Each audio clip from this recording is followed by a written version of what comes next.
Golden diamonds, Eramallur, Vadathala.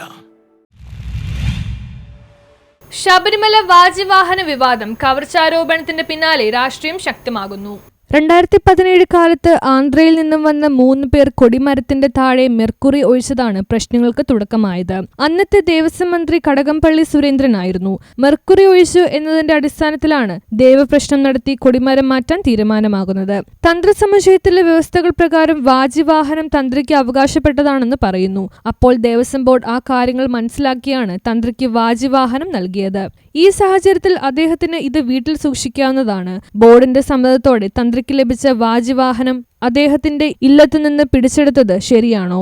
ഒരാൾക്ക് കൊടുത്ത സാധനം കൊടുത്തതിന്റെ റെക്കോർഡില്ലാത്തതല്ല, ക്ലിയർ റെക്കോർഡുള്ള സാധനമാണ് കൊടുത്തേക്കുന്നത്. ആ സാധനം ഏതാണ്ട് റെയ്ഡ് നടത്തി പിടിച്ചെടുക്കുക, അദ്ദേഹത്തിനെ വീണ്ടും അതിൻ്റെ പേരിൽ അറസ്റ്റ് ചെയ്യുക. എവിടെയും ഇങ്ങനെയൊരു ഇത് പറഞ്ഞിട്ടില്ല, ഒരു അലിഗേഷൻ പറഞ്ഞിട്ടില്ല. അതൊന്നും ഒരിക്കലും. എന്നിട്ട് തൊണ്ടി മുതൽ എന്ന് പറഞ്ഞിട്ട് കോടതിയിൽ ഹാജരാക്കുക, ഇതൊക്കെ ശരിക്കും കമ്മ്യൂണിറ്റി ബ്ലെയിം ചെയ്യാനുള്ള പരിപാടി മാത്രമാണ്. അതിനൊന്നും ഒരു തരത്തിൽ നമുക്ക് പ്രതിഷേധിക്കാതിരിക്കാൻ പറ്റില്ല. അങ്ങനെ കൊടുത്ത സാധനമാണ്, അല്ല അദ്ദേഹത്തിൻ്റെ അവകാശമാണ്. ഇത് സെറ്റിൽഡ് ഇഷ്യൂ ആണ്. First of all it's A settled issue. 2-3 കേസുകൾ സെറ്റിൽഡാണ്.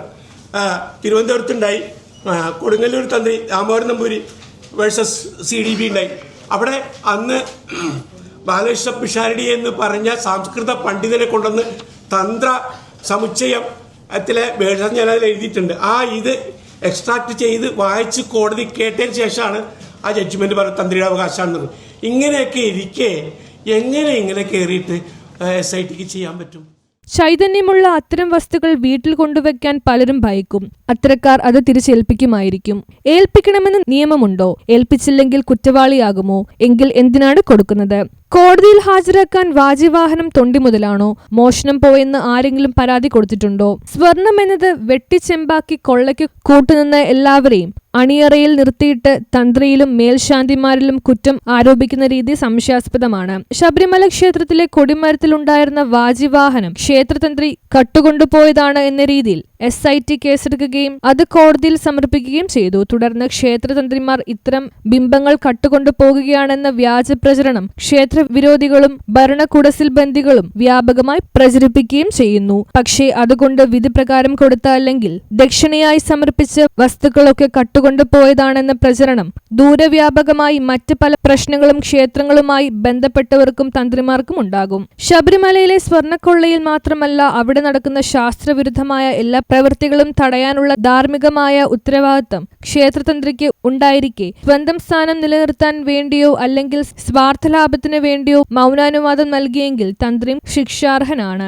ക്ഷേത്രത്തിലെ ജീർണോദ്ധാര സമയത്ത് അവിടെയുണ്ടായിരുന്ന ദ്രവിച്ചു വന്ന ബിംബം തന്ത്രിക്ക് അവകാശപ്പെട്ടതാണ് എന്നതിന് എന്താണ് പ്രമാണമെന്ന് നോക്കാം. പൊതുവെ കേരളത്തിലെ ക്ഷേത്രങ്ങളിലെ പൂജാവിധാനങ്ങളുടെ ആചാരം തന്ത്രസമുച്ചയം എന്ന ചേനാസ് നാരായണൻ നമ്പൂതിരിയുടെ ഗ്രന്ഥം അടിസ്ഥാനമാക്കിയാണ്. പ്രസ്തുത ഗ്രന്ഥത്തിൽ 11ാം പടലത്തിൽ ജീർണോദ്ധാരം പറയുമ്പോൾ ദേവനെ ബാലാലയത്തിൽ പ്രതിഷ്ഠിച്ചതിനു ശേഷം ഉപയോഗശൂന്യമായ മൂലബിംബം എന്താണ് ചെയ്യേണ്ടതെന്ന് കൃത്യമായി 88ാം ശ്ലോകത്തിൽ പറയുന്നുണ്ട്. ഈ പ്രമേയം കൊണ്ട് വിഗ്രഹം തന്ത്രി കട്ടുകൊണ്ടുപോയതല്ല, മറിച്ച് വിധിപ്രകാരം ക്ഷേത്രതന്ത്രിമാർ അല്ലെങ്കിൽ അധികാരപ്പെട്ടവർ അത് തന്ത്രിക്ക് സമർപ്പിച്ചതാണ് എന്ന് മനസ്സിലാക്കാവുന്നതാണ്. ആരും ഇങ്ങനെ ഒരു സാധനം പരാതി കൊടുത്തതായിട്ട് തോന്നുന്നില്ല. SIT കയറിയിട്ട് വേറെ ഒന്നും കിട്ടാത്തിട്ട് എന്നാണ് ഞാൻ മനസ്സിലാക്കുന്നത്. വേറെ ഒന്നും കിട്ടാത്തതുകൊണ്ട് ഈ തന്ത്രിയെ അവിടെ കിടത്തണം കുറച്ച് ദിവസം. അതിനുവേണ്ടി ഇതെടുത്തുകൊണ്ട് പോയി ഒരു നാടകം ഉണ്ടാക്കിയിരിക്കുന്നത്. ഇത് തന്നെയാണ് അതിൽ ഏറ്റവും വലിയൊരു പ്രശ്നം. ഇത് കഴിഞ്ഞാൽ ഇത് എന്ത് ചെയ്യാൻ പോകണം?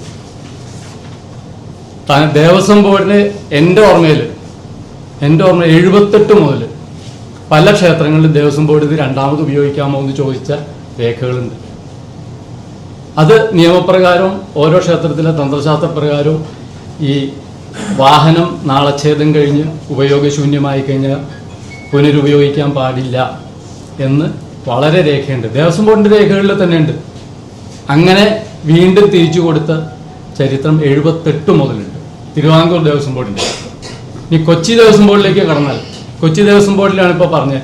ഈ വിഷയം പറഞ്ഞപ്പോൾ തന്ത്രസമുച്ചയത്തിലെയും വിഷ്ണു സംഹിതയിലും ശ്ലോകം കാണിച്ചു കഴിഞ്ഞപ്പോൾ ദേവസ്വം ബോർഡ് പറഞ്ഞു ഈ ശ്ലോകത്തിൻ്റെ അർത്ഥം മൂന്നാമതൊരാളുടെ വിശദീകരണം കിട്ടിയാലേ ഞങ്ങൾക്ക് സ്വീകരിക്കാൻ പറ്റുള്ളൂ എന്ന് പറഞ്ഞ് KP നാരായണപിഷാരടിക്ക് അയച്ചു കൊടുത്ത് അദ്ദേഹത്തിൻ്റെ വിശദീകരണം മേടിച്ച് ആ വിശദീകരണം സ്വീകാര്യമാണ് എന്നുള്ളതിൻ്റെ അടിസ്ഥാനത്തിൽ തന്ത്രിക്ക് വിട്ടുകൊടുത്തു. അതിൻ്റെ രേഖ ഇവരുടെ കയ്യിലുണ്ട്. ഇതുകൊണ്ട് തന്നെയാണ് ദേവസ്വം ബോർഡ് മിണ്ടാത്തത്. ഇവിടെ ഈ സാധനം എടുത്തുകൊണ്ട് പോകുമ്പോൾ, SIT എടുത്തുകൊണ്ട് പോകുമ്പോൾ ദേവസ്വം ബോർഡിലെ കമ്മീഷണർക്ക് ആണല്ലോ ഏറ്റവും ഉയർന്ന ആൾ, അതിൻ്റെ താഴെയുള്ള ഓഫീസർക്ക് അല്ലെങ്കിൽ അതിൻ്റെ താഴെയുള്ള ഓഫീസർക്ക് പറയാമായിരുന്നു. പ്രസിഡന്റിന് പറയാൻ കഴിയില്ല, പ്രസിഡന്റും സെക്രട്ടറിക്ക് നിങ്ങൾക്കറിയാം എവിടെ കിടക്കണമെന്ന്. അപ്പോൾ ആ ഓഫീസർമാർക്ക് പറയാമായിരുന്നു, ഇത് ഞങ്ങൾ പതിവ് പോലെ കൊടുത്തതാണ്, അതിൻ്റെ ശരി തെറ്റ് തീരുമാനിക്കട്ടെ, ഞങ്ങളിത് കൊടുത്തതാണ്, നിയമപ്രകാരം ഇതേവരെയുള്ള കീഴ്വഴക്കം. അതുകൊണ്ട് പരമാവധി ഇത്തരത്തിലുള്ള നുണപ്രചരണം നടത്തി ഭക്തരുടെ കണ്ണിൽ പൊടിയിടാതെ എത്രയും പെട്ടെന്ന് ബന്ധപ്പെട്ടവർ സ്വർണ്ണക്കടത്തിന് പിന്നിലുള്ള യഥാർത്ഥ കള്ളന്മാരെ അഴിക്കുള്ളിലാക്കാൻ വേണ്ട സമ്മർദ്ദം ചെലുത്തുകയാണ് യഥാർത്ഥ വിശ്വാസി ചെയ്യേണ്ടത്. സ്വർണ്ണക്കൊള്ളയിൽ പങ്കുണ്ടെങ്കിൽ തന്ത്രിയും ശിക്ഷ അനുഭവിക്കട്ടെ, പക്ഷേ അതിന്റെ മറവിൽ നുണപ്രചാരണം വേണ്ട. യോഗക്ഷേമസഭ സംസ്ഥാന പ്രസിഡന്റ് അഡ്വക്കേറ്റ് PND, യോഗക്ഷേമസഭ ജില്ലാ ജോയിന്റ് സെക്രട്ടറി രാധാകൃഷ്ണൻ പുന്നശ്ശേരി, സമാജം മുൻ സംസ്ഥാന president advocate Eeshanan Namboothiri, Parameswaran Bhattathiripad, Akhila Keralam Thanthri Mandalam general secretary Radhakrishnan Potti, Aluva Tantra Vidyapeetham vice principal SP Srinivasan Potti എന്നിവർ വാർത്താ സമ്മേളനത്തിൽ പങ്കെടുത്തു. തന്ത്രിയുടെ അറിവെന്ന് പറയുന്നത് അവിടെ സന്നിധാനമാണ്. സന്നിധാനത്തിന്റെ ഏകദേശ രൂപങ്ങളൊക്കെ നിങ്ങൾക്കറിയാം. തന്ത്രിയുടെ മുറി എവിടെയായിരിക്കുന്നതെന്ന് അറിയാം. ഒരു പൂജ കഴിഞ്ഞ് അദ്ദേഹത്തിന്റെ റൂമിൽ പോയി. ഞാൻ അറിഞ്ഞ വിവരമാണ് പറയുന്നത്, അറിഞ്ഞ വിവരം, അവിടുന്ന് മറ്റുള്ളവർ പറഞ്ഞറിഞ്ഞ വിവരം.